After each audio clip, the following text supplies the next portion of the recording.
The sound of late 2000s optimism, I think, was Kanye West's 2007 release Graduation. Now, this will just be a brief video.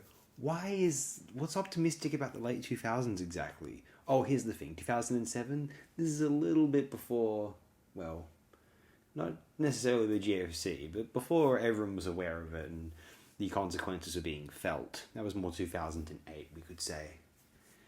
In Australia, we didn't really feel it. We were relatively fortunate in that respect. Now, here's the thing.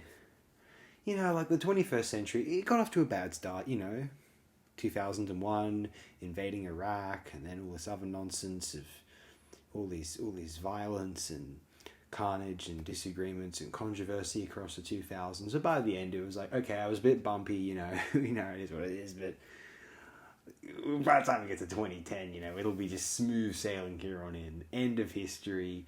Brilliant. We can just be happy forever. School holidays forevermore. Graduation is a celebration, was a celebration, and it, as a record for posterity, still is a celebration of that moment of optimism in the late 2000s. We really thought that things could finally be good forever from now on. In the 2010s, everyone was just angry about everything, and, you know, things could have been good maybe, but people decided that they weren't good enough, and then everyone was angry, and it was garbage, and then everything wasn't this enough, and we had to try and destroy everything, and just whatever. No one wanted to be happy, and I think people wanted to destroy other people's happiness as well.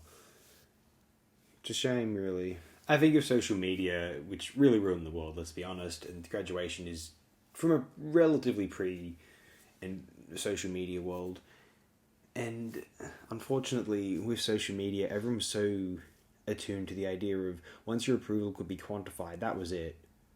The perception that your approval could be quantified, done. People were willing to do anything in order to be perceived. They were terrified. It was the enabling of a sort of, you know, everyone for himself, you know. There was no loyalty anymore because, you know, I wouldn't be loyal to someone because why would they? Because, like, if I was, like, I might lose my chance to have more, like, followers or likes or whatever.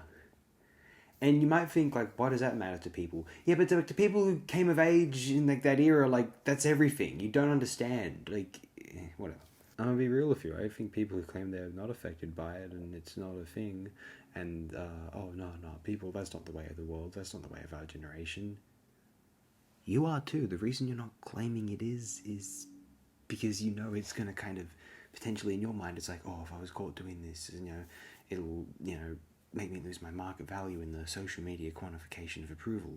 Let's be honest, that's what you think. I'm at a loss. Does this album contain the finest example of a Steely Dan sample in hip-hop, or is it MF Doom on Operation Doomsday? Hard to say. They're both opening tracks of a Steely Dan album too.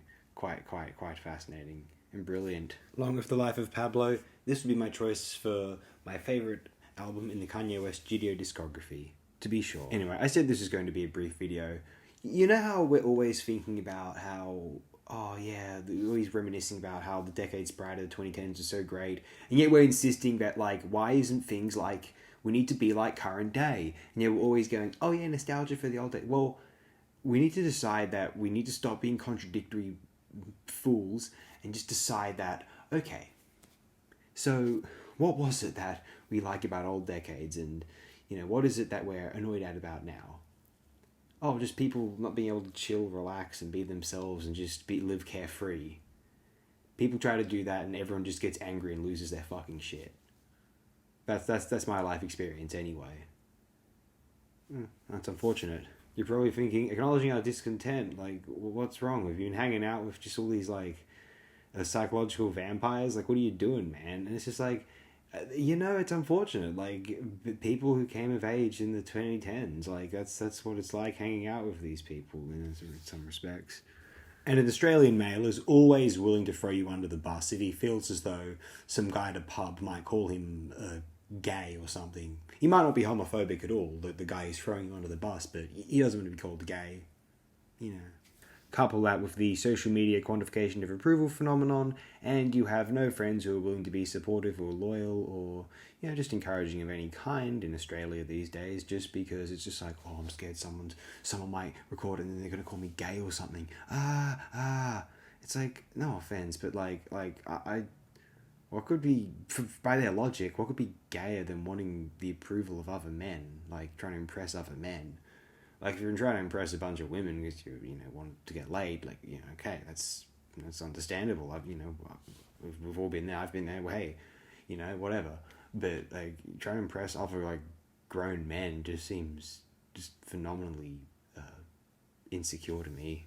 If you'd like to know what it's like to just live carefree, happy, because most of you are never going to know what that's like. Unfortunately. Hey, if I could press a button and I'd make everyone as happy as me, or even happier, perhaps, we'll all be in this glorious level of splendor and good feeling. Unfortunately, sometimes I suspect most people can't feel good unless they're in a situation where they're better than other people. It's like being in a mansion isn't fun. People just like the idea that other people don't have mansions. You know what I mean? If you want to know what I mean, listen to Graduation. Let's start anyway, but no guarantees, honestly.